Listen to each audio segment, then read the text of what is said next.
Welcome, adventurers, to another The Traveler Chronicles. I'm your host, DM Eguile, joined by the ever-talented DnDWife. Hello, hello. Together, we'll dive into our world of Extrayus, exploring the twists and turns of our campaign. So get ready for some in-depth discussions, character insights, and a whole lot of adventure.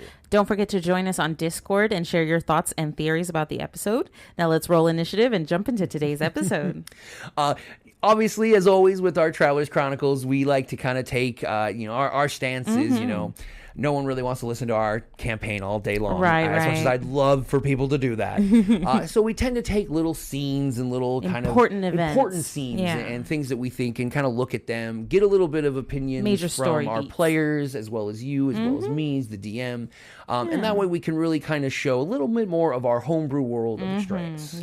Obviously, as we have been talking, as our last episode, we were getting into the kind of heart of the beginning of our campaign. At this point, we're maybe 3 sessions into what is currently now over a year, almost a year and a half. Yeah, we're quite in there. Right, like we've been going. Yep. So what we had talked about in the last one with Bogbean and Bricky was the kind of musings about the Tournament of Strength. Yeah, it was right before the beginning of it, so we were kind of ramping up and everybody was really excited. Even the crowd we were in was really excited about the upcoming tournament. And so we really wanted to kind of dive into kind of the beginnings of the tournament itself. Now, the tournament was a multi-day event that kind of culminated each night. So it was kind of always like the end cap for each session. So each day became kind of an important milestone, which is why we're going to kind of break them up day by day by day. And so for this one, we're really looking specifically at the first round. So this was after, like we had discussed, where the party kind of had to first even fight to decide whether they would be in the tournament. Yeah, it was announced that, not just the Mirren could participate. Others of different species could participate as well. And so we all had a sort of discussion about who wanted in and who didn't. And it turned out the majority wanted in. So we kind of had to decide what teams. Right. And so, first I'm going to kind of go into kind of the makings. I think, it's important for kind of, I think a lot of dungeon masters is kind of like your first tournament kind of thing.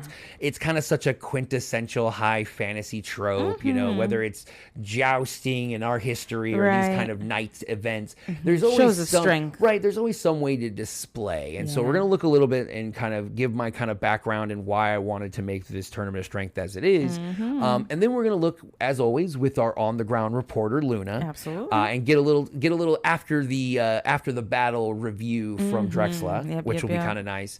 And then we'll actually look at the fights themselves, kind of looking at how the party, and which was kind of surprising, got these random battles, right? All the fights were randomized. Yep. And it was really interesting how the first day both teams went against probably what were the other most physically powerful squads. Yeah, really the favorites to win the tournament. We went right off the bat against them. And so it was kind of that thing where I feel like I got a little bit of like the side eye a little bit, where it's like they come in, they're like, oh, okay, the Minotaur and the Elefolk, they are the strongest. And it's like, okay, DM Eguile, who are we going against first? Oh, the Elefolk and the Minotaur. And it was kind of like, really? Yeah. So this is a day one tournament. Like, so we only get one day, So I kind of felt bad at first, even though this was entirely based on the roll. Yeah. So I think it really, really was interesting, because I think it was like the first time where I think there was like a dichotomy of like, is the DM trying to kill us? And nope, it's just the pitfalls of leaving it to chance. And you feel bad because, obviously as a DM, you're always wanting to be like, well, beware my next campaign. It's going to be even harder than before, and I'm going to put you on and TPK. But at the same time, no DM wants that. I mean, don't get me wrong, there are some, but if that's your way you play, cool. But generally speaking, I'm not trying to force a TPK in the beginning of the campaign.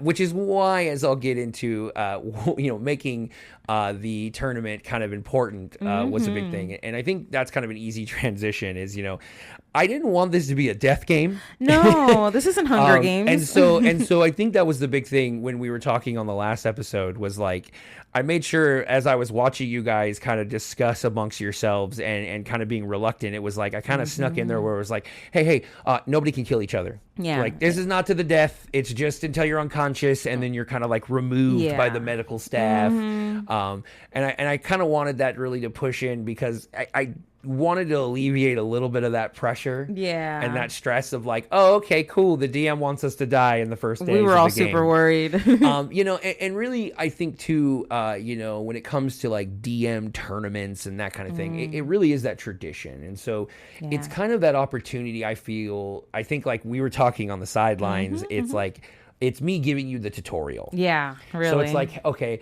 I'm breaking you down into smaller groups, so there's less people to get in the way, and then it's like this kind of non-threatening tournament. Though, what I like about it, and especially with my players, losing their life is one thing, but being embarrassed in the battlefield, I know would do more damage. Yeah, that's just as bad, if not worse. Right, to you guys. If like you're just straight up spanked in the very beginning, I knew that would just like demoralize the team. We don't even know where the story could have gone. It would have done more damage. And it was really interesting because, as the first day came out, I mean, both teams really had to dig deep to succeed. Yep. And we'll really go into the details later, but it really kind of showed that the balancing was at least somewhat on par. Oh yeah, they were tough battles. Because there's always really an issue, I find with being a DM and making tournaments is finding that balance. You don't want to make it too hard. You don't want to make it too easy. Yeah. You don't want to make it feel too much like Gladiator and it's just like, oh, okay, so we get to this point and then something changes. So I really wanted to do that, but also I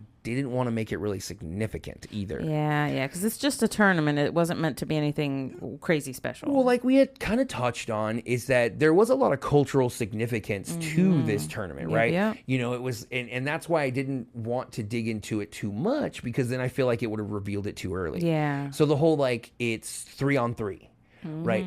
We at this point had no clue what that meant. Why three? Three it just is such seemed like a random and it was thing. Like, it kind of for like you guys was like, oh, okay, DM, there's 6 of us, so you, 3 you on just 3. Want to split us in half. He wants to be even. Yeah. But then we learn later like the significance of the 3, and then as you learn later that it's supposed to be 3 different species. Yeah, it's not it wasn't supposed to be 3 of the same. And you guys learn later as we went in the campaign that there is a historical context. Yeah, there's a reason why. The original founders, which ends up being later also one of our players, were kind of the ones that pushed for that kind of motif. Yeah. And so it's really kind of interesting where you kind of throw out these like what sounds like are just like tournament parameters. Here's the rules. Yeah. Right? Here's the rules of the tournament. 3 people join, knockout, and not realizing that there's so much history. There's a history seeped in. behind that. There's because reasons. when we started getting to where those facets are released, I could see some of you guys kind of like making those connections of like, wait, okay, so this is why. So okay, now we're understanding why the 3. Why is this important? Why are the 3 people?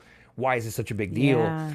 And then I think it does that second thing where where now it's like you realize the history later and you're like, oh man, like it's so wrong what they're doing, but I had no way of doing anything about it. Yeah, because you think, oh, they were doing it wrong, but they might not know that. So, it's also fun to see what's been lost because of the fracturing of some of the tribes as well. Yeah, and so that's kind of that interesting thing that as they're going through, and obviously they're the main characters. I mean, they're the main characters. Yeah. So you always assume they're going to win and stuff like that. And so what they don't even realize is that they're actually, even though by all accounts, none of my players really know what's going on. They don't even really know the name of the festival at that point. No. But in turn, they're actually more being in line with what the festival's true roots and origins was.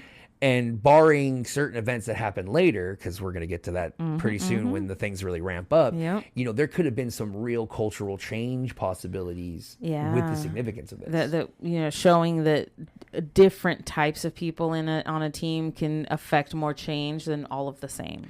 Yeah, and so I think that, and that's kind of always my little tip, in these Traveler's Chronicles, when I talk about the different kind of scenarios, don't squelch on the tournament. Yeah. But it also doesn't have to be a one-on-one battle or an all-for-one, everybody fights. You can break it up. Teams of 2. Yeah, teams of 3, right?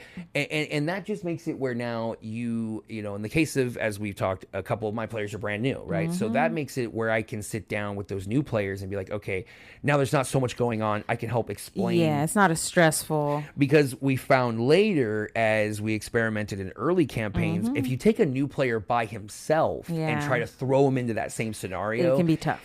It can be stressful. Yeah. And poor Richard, when we first introduced Hippolyta, he was in a scenario like that by himself, new player, doesn't quite know what he's capable of. It was tough. It was learning on the fly. And it kind of let me know. So when I went to campaign 3, I was like, okay, I'm going to do this so that everyone at least knows general combat, right? We know how we flow together. We know to do things other than just I attack or I do. There's so much of a plethora. And I think the first rounds of combat really showed that, right? Players were kind of thinking outside the box. Bogbean was being Bogbean. And not quite thinking of the extra motives for being so voracious. But that's fun, I think, because it keeps in with the motif of a tournament, and it also keeps them outside of the metagame, so to speak. Yeah, and I think that was really fun. And again, I think that that end kind of issue too, where it was as they're fighting, and obviously they want to win, right? Yeah. But then there was that thought of they potentially would go against each other, and I thought that was really funny because I think that was you want to win, but then it's like another victory, it means you're going to go. And I was kind of hoping it would happen sooner than it did. It ended up happening much later, coincidentally. Yeah. But I was hoping it would happen early because I feel like that's always that kind of motive to kind of see a little bit of like how your players fight against each other. Really when you're fighting as a team, you never really know who's got the most chutzpah, who's got the most strength. And so I was kind of hoping you guys would fight each other because then it would have been okay. Now they kind of see where they all are in the pecking order, and as we all know, DMs as we play certain classes way powerful at early levels, other classes so take a while to start picking up. So it would have been funny to see some of the characters see themselves being powerhouses at this moment, and then once we got to level 5, 6, that power Peters is starting off. to even out, whereas all of a sudden now everyone else has got all these crazy bells and whistles. I mean, an instance of like we got like character Drexla, who ends up getting like almost like a second character later on, a which helper. changes the entire kind of aspect of what she's capable of. Really, it really gives her a lot more versatility on what to do, which we don't see in the early ones because she doesn't have that extra help.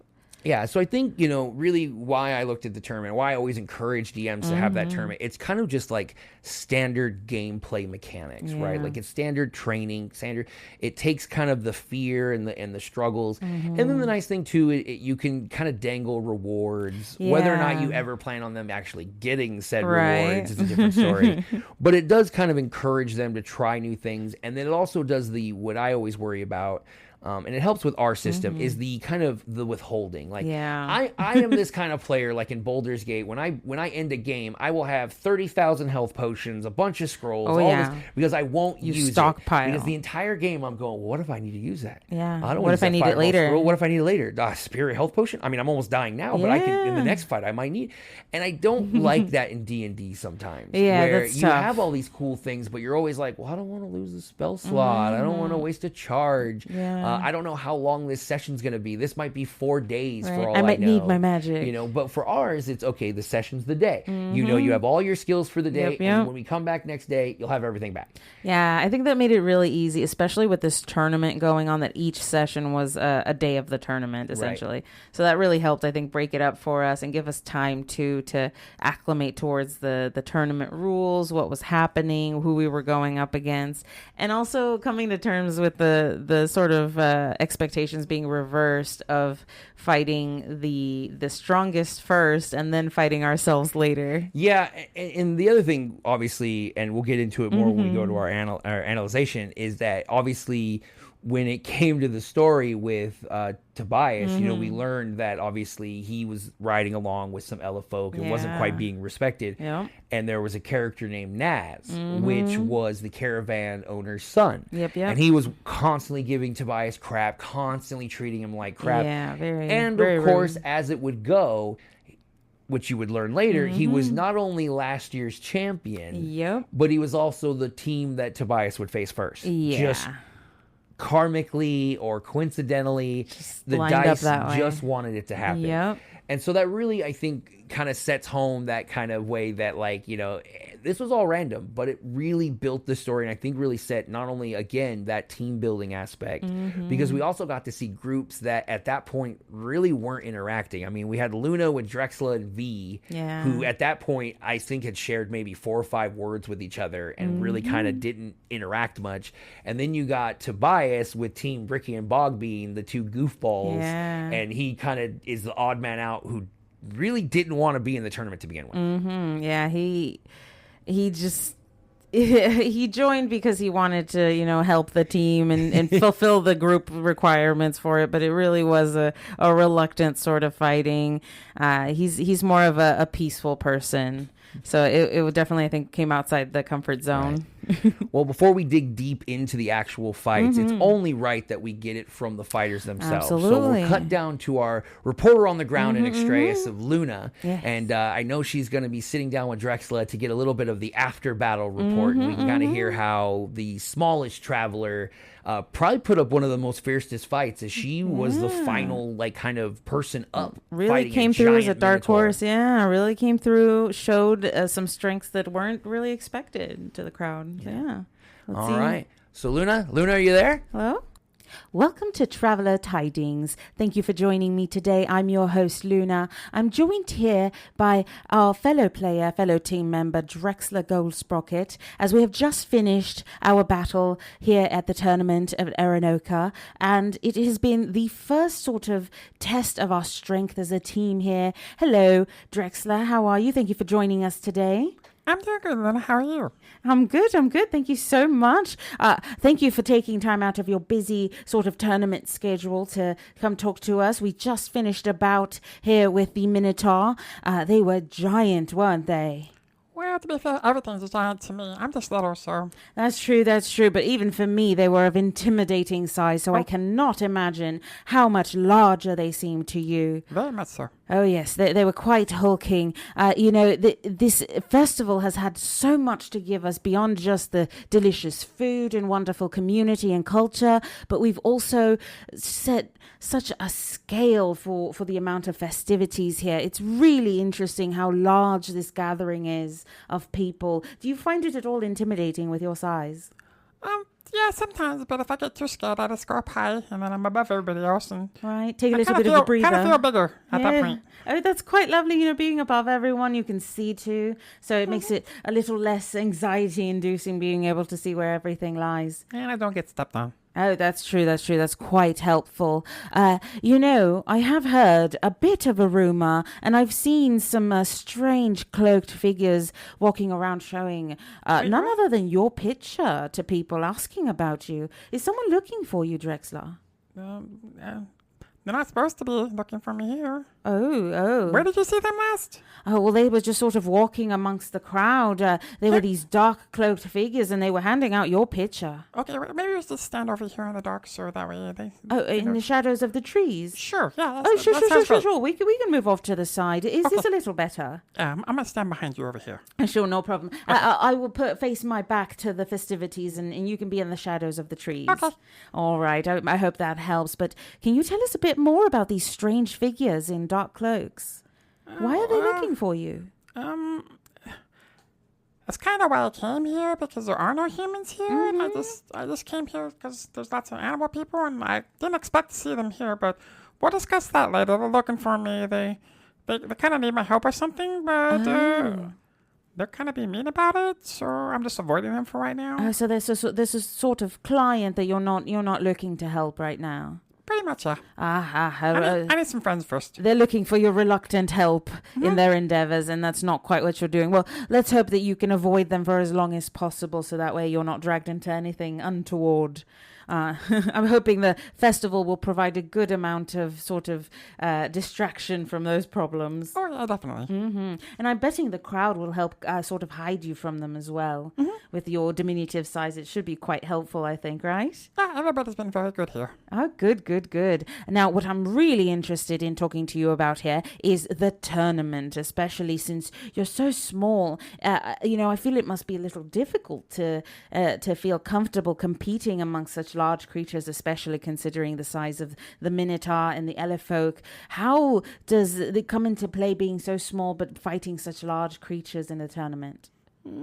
That's kind of why I'm here. I mean, I'm looking for friends, so this was a good test. And, I can't do a lot by myself, but I could help other people do their jobs a lot better. True, yes. So I helped Captain V, and we beat him, so we must be doing something right. That is true, and I saw the use of some very inventive sort of tools to help you in that regard. Can you explain a little bit more of how you used those tools to even the playing field with such large creatures? Well, I mean, they're big, but they still can't hit what they can't see. So I have my True. smoke bombs, and I put Ooh, those down. yeah. But I can still see them because of my goggles. Oh, special goggles. That come in handy. I mean, you can really obscure the area and get a good view. Oh, yeah, very much so. That's wonderful. I really love seeing that. So that's quite interesting to be able to get a sort of an upper hand on them by eliminating them from your sight. That's quite, or rather eliminating you from their sight. That's quite lovely. And also, it's interesting to see that despite such large foes, you really are determined to take them on and to win with such ingenuity. I really appreciate that. Do you have any sort of advice for other people who are quite small, how they can sort of overcome that fear or that apprehension towards introducing larger foes? Well, again, like I said earlier, it's all about having friends that are bigger than you and people that you can depend on to help strengthen your weaknesses, and you can help strengthen theirs also. There's everybody, no matter how small, you have things that you can contribute. Absolutely. That's quite lovely to hear that, collaboration with other friends is really the best way to avoid conflict as much as possible. That is quite lovely. Surround yourself with good people and you'll be quite fine. That's good to hear. And, I do know that we are kind of split up, aren't we? We are on the same team, but some of our other friends are on a separate team, and there is every possibility that we might be going up against them in the tournament. Are you prepared to fight your own friends? Yeah, it's just a game right now. I mean, we're not looking to kill each other, so we can, get a good appreciation of each other's strengths and weaknesses. That's a good point. See what we all have to offer. Oh, that's quite lovely. We get to see how we fight as well and get a good gauge for ourselves. Plus, it's good practice for later, right? Very much so. That's quite good. That's quite good. I'm glad to see that you're approaching this with a very gung-ho attitude, very positive here. Nothing sort of, untoward or be like, let's kick their butts or anything. All in the best of terms. That's quite good. And, I want to sort of explore this delicate balance of tension, right? Because we are in a competition. We do want to win, but we also have our friends we're competing against, and they want to win as well, right? So how do we prevent the competitive nature from getting too out of hand and sort of getting more violent than fun? At the end of the day, as long as one of us wins, that's all that matters. As long as we beat the other people. I mean, I'm just as happy as if they win as if we win. Oh, so does that mean that you're willing to, share in the spoils of winning the tournament, whatever the reward is? Absolutely. Oh, that's quite lovely. It's good to hear that you're such a team player, making sure that the rest of your friends are also, winning, even though they might not win the tournament. That's quite good. I'm really glad to hear that. It's really amazing to have spoken with someone so diminutive, but who has such a large stage presence on the tournament. It's truly inspiring to see you moving across there, zipping back and forth. It's really difficult to keep track of you on the field, but it's quite lovely to see all the everything that comes about from you moving around and making your moves on the board. It's quite lovely. Thank you for joining us today. I really appreciate you giving us a sort of insight into the tournament. Thank you, Luna. And thank you so much. I'll let you join our friends back there, give them a little bit of encouragement for the next round. Thank you so much. And now we're going to be passing it on to Drexler's player, Dan, talking about his sort of viewpoints on the tournament. Dan, can you hear us? I can. Oh, hello. Welcome. Thank you so much for joining us here on Traveler Tidings. Thank you for having me. Thank you. You are a veteran player, and you're one of the veteran players for our table, and you're starting in this long-running homebrew campaign. How does that feel, having so much prior knowledge, but really none of it being applicable to a homebrew, brand new world? That's definitely an adjustment. I've been playing for 30 plus years, so it's been a long time. But going into this world, it provides a new excitement because you're not really sure what's around the next corner, or not really sure that the orc that you're going to be fighting is really an orc, or does he have something else going on, and whole new magic schools and classes in here, a whole new history. I mean, I'm a big Forgotten Realms player, so I know quite a bit about that. And this is a whole new realm where none of that information is relevant. Oh, and is it a little bit intimidating, or are you looking forward to all the different changes? I'm looking forward to it. That's good. I love hearing that. And how have you adapted to all this new knowledge, so to speak, where you have, knowledge of certain lore, but it might not exactly fit into Extrayus's lore quite properly? It's giving me a bit of hesitation now, because before I kind of like, okay, we know what we're going up against. I know what it could do. I know what to expect. Right. So kind of like leap before really understanding what was going on. I can't really do that now, because that's going to bite me in the ass. Right. If I jump into something expecting one thing and it's something totally different, Oh, you know, and having a great DM that helps walk you through all that kind of stuff is a huge benefit. Oh, that's good. I'm sure DM Eguile is And appreciative. with Drexla being a homebrew class itself, there's a lot of discussion that we have back and forth on, okay, this is what the creator of this homebrew envisioned, but it doesn't really work within this campaign. So let's switch this around. Let's make this work. Change and we're the coming up flavor with a something bit. that's a good balance between it. You know, and we're both I think pretty happy with how she's turned out. Good, yeah. So far. I know I've been extremely happy watching Drexler sort of grow as a person and Dan as a player as well. It's been really fun seeing you adapt to a brand new world where really none of us know quite what to expect. So that's quite fun. Do you have any sort of tips for newer players that don't have quite the experience? Anything that you think of? For example, here with splitting the party into two different groups for the tournament, how do you approach situations like that? That's a little bit different. It's just trying to remember that at the end of the day, you guys are all on the same team. At the end of this tournament, you guys still have to band together, Right. and work together in the future. So Can't upset each other too much. Yeah, you can't do a lot of things underhanded things that you would do in a non-tournament. With a stranger, yes. Yeah, because it's like, I gotta wake up next to this person in the morning, unless I piss them off to the point where they kill me in my sleep. Right. But I think overall we've come to really appreciate what each person brings to the table, appreciate their strengths, and appreciate on how we can work together. Myself and Captain V, for instance, I'm a part of his pirate crew now, and we're kind of a buddy team where we work together on stuff, and I'm pretty much his support. It's like, okay, what do you need, Captain? I can make this for you. I can do that for you. We had a battle against a dragon that was being controlled by a demon, and we had to try and like kill the demon without injuring the dragon. And rather than worry about I need to do my 2d6 damage to this dragon every turn, my whole thing was, what can I do to support him? I would enchant one of his bullets. I would breech load it into his gun. He would shoot the dragon, and my whole round was supporting him in order to make him shine. Yes, and you increase the amount of damage he does by quite a bit because of your help. So that's quite lovely. Yeah. So you might not be doing all the damage yourself, but you're helping exponentially increase somebody else's damage, and in so doing, you're doing quite a bit yourself. Oh yeah, and I'm sure as we move along, and people like Bogbean and Bricky, they're really, really close, and they're going to be coming up with more ways to work together. True, yeah. And then Luna and Tobias, you guys are kind of the magic of the group, so I'm sure there's things that you guys are going to be able to do as we move forward to help everyone. And you're kind of like, and I've said it before, and it kind of upsets Luna at the time. It's like, I call her Mama Luna because she's kind of the mother of the group, and then Tobias is kind of the father figure of the group. He's the priest, and there's just so many things that we haven't even uncovered yet as we advance and grow that we're going to be able to do. Right. Well, I am fairly young, so being called a mum this quite early in my life is a little jarring, but I'm learning to take it in stride. You take what you can get, and I'm really appreciative that you view me in a sort of mentor capacity. It's quite lovely.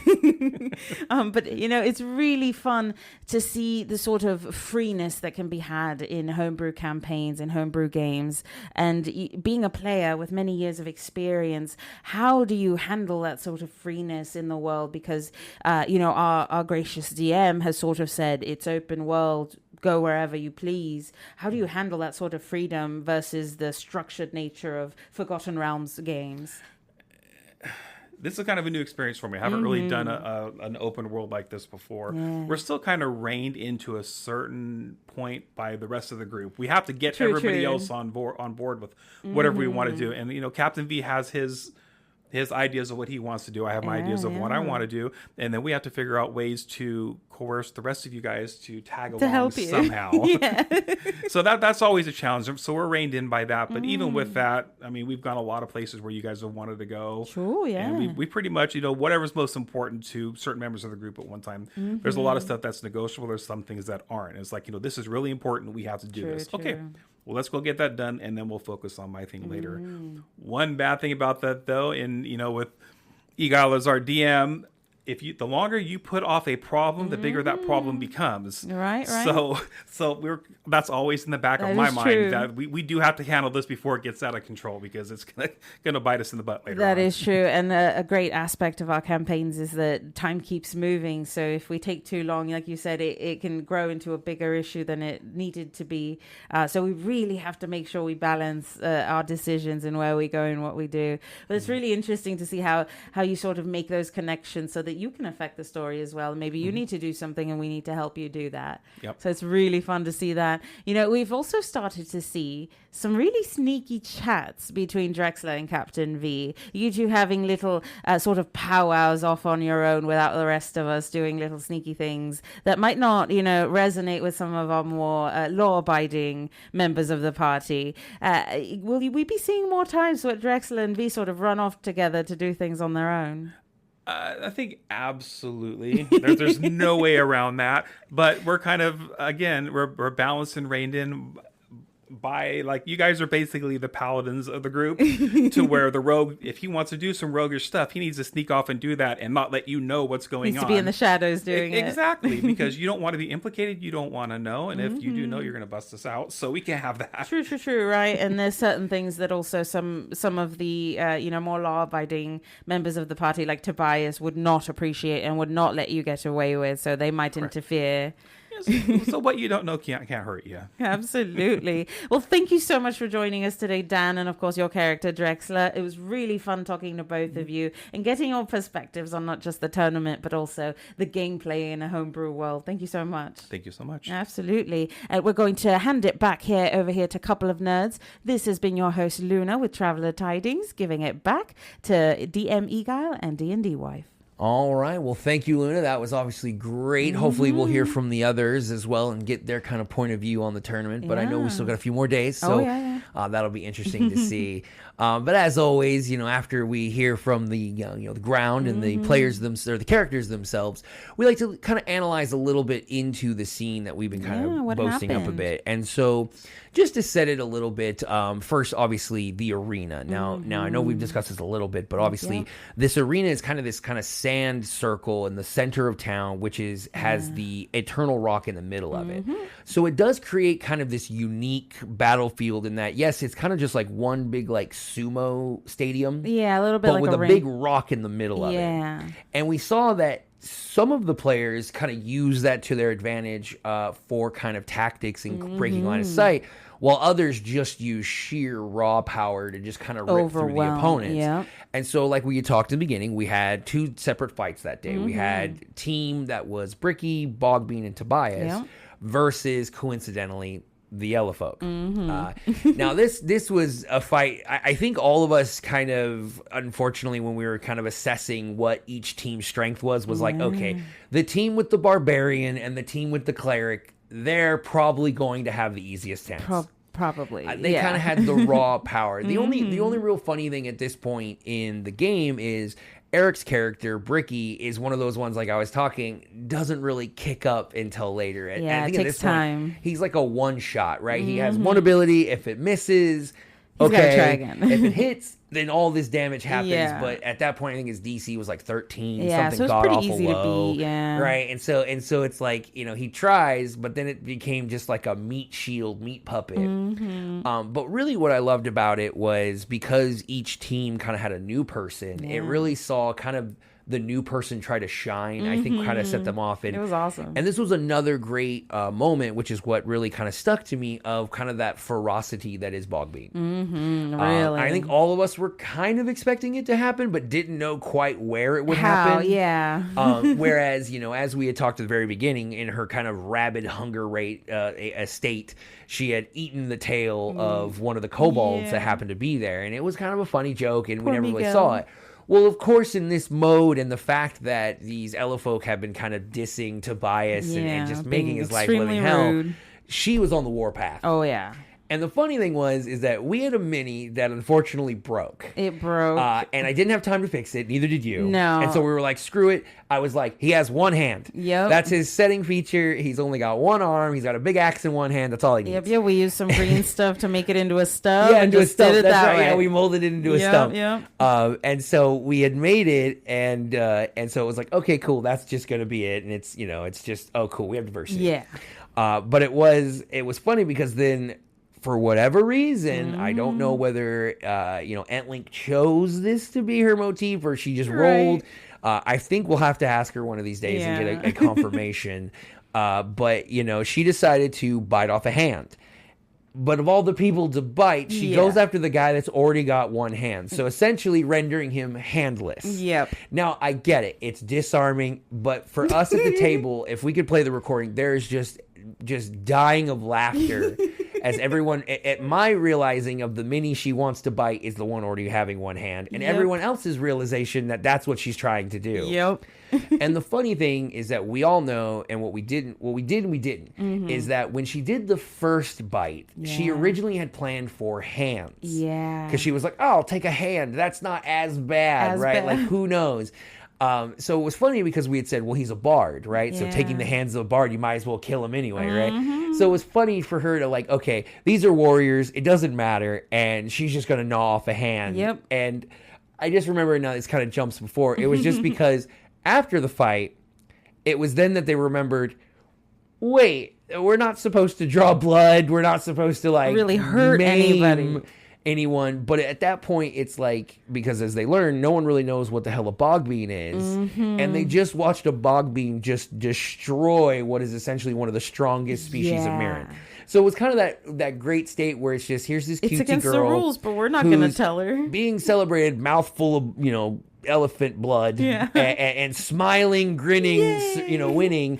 And it was just really kind of comical to me how that kind of played out, because again, it's that like, here's our new player being the craziest out of everyone. And so that was kind of the one that I suspected would be. And also, just to clarify for other DMs, I didn't know this at first. I've learned it now, and I've had to deal with it. Yeah. Twilight clerics suck. If you're a dungeon master, Twilight clerics will be the bane of your existence. And now I understand r/DnD that talked about don't allow Twilight clerics. They're just a tough cookie to crunch. Yeah. And so when we first started seeing that early power spike, it was like, oh yeah, they're going to win. Wow. I have to go through like 4 different shields to get into like damage. Yeah. It's starting to see I've learned to kind of work around it, and we've kind of seen a little bit more. You've started to challenge it. But it was the one that I was like, yeah, this is probably going to be the fitting defeat. Throw it in Naz's face. Yep. You're nothing. Last year's champions lose in the first round. So quintessential movie, right? Yeah. The second fight though, and damn, this was a big one. I didn't quite think you guys were going to make that one. It was tough. When it was, okay, I rolled, and there was the eel folk, there was the tabaxi, there was the minotaur, right? And so I'm like, taken 2 of those. If they get any of the 2 small ones, I'm like, they'll be all right. They'll be all right because there's height advantage. But then of course we had to have the 2 beef boy the towering minotaur and the minotaurs, and they just had the most health, and they hit like a truck. They did. And the other thing too is that they were all barbarians, so they're all taking half damage. So they're already like huge health sponge, half damage. So in my mind, I'm like looking at you guys, and it's like, okay, well, we're like level 2, right? Maybe it's a rogue. It's a rogue and my 2 homebrew classes. Yeah. Which is kind of the ultimate test. Are these homebrew classes viable? And it kind of probably shouldn't have been that way, but at least we didn't think about it during the placement. I mean, I would say, obviously, since I have 2 of you, how kind of sure were you if you were going to win or not?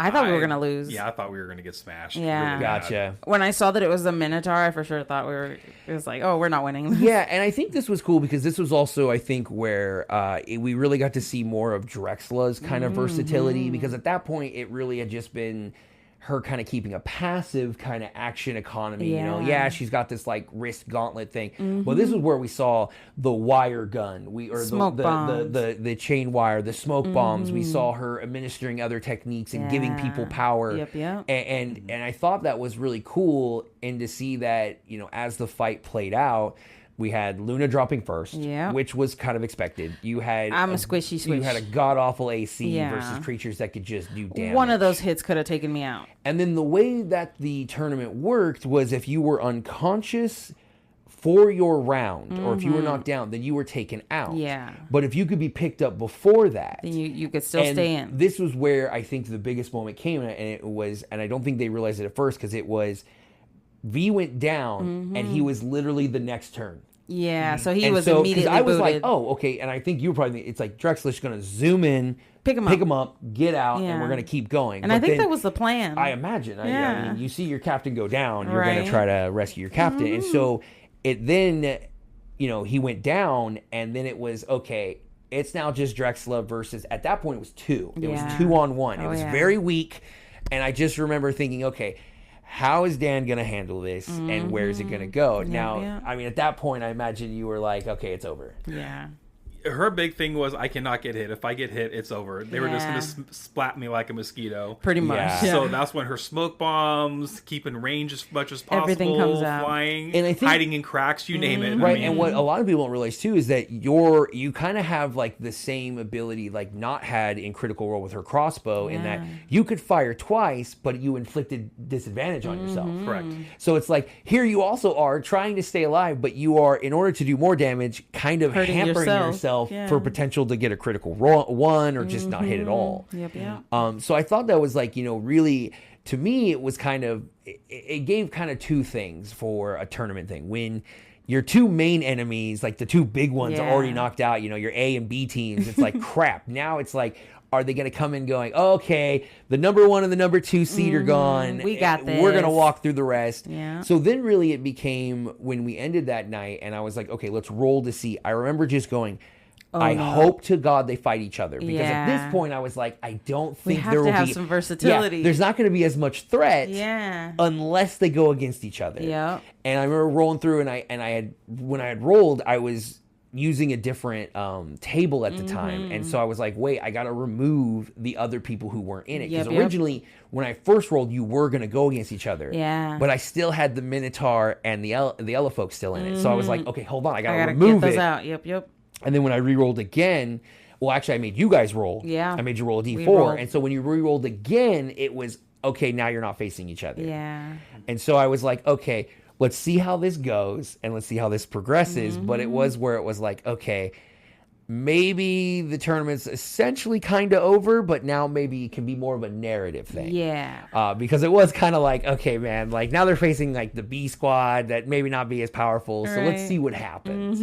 But I mean, obviously we're not going to get too much into the second one, but do you feel like there was a pretty comparable kind of between difficulty and fun? Surprisingly, yeah, it was difficult. Don't get me wrong. I thought it was pretty hard, and I went down, so that was tough. But it felt natural. It didn't feel like you were trying to take us out, but it also felt like, it's a tournament. Yeah. You might go down. It happens. And like my biggest thing, I think, and I think this goes for specifically you two as well, because you're my veterans, is that I really wanted also this low level one, because I think it was a way, because we had a middle transition. We had a small campaign with us that went to, I think, level 7. Yeah. I think is where we went. Yeah. So there was a little bit that, but before that, you guys were practically demigods, and I mean, Dan, you became a demigod. Yep. So I really was like, okay, my new players are so used to rolling like hundreds of clackities and doing tons of damage. Yep. So I was like, okay, they need to be reminded. He's you like, have D6. you have 18 HP and you do a D6 of damage. So like you're back to the roots. So I really think, did that kind of, my last question is really, did that really help you guys kind of reset to like, okay, we're low level. We are little people. It really did. And I think both of our battles came down to the last couple of shots. Yeah. It was either going to be they're going to win or we're going to win. So they were very well balanced, and it was a challenge, both of them. You did a great job on keeping us on our toes.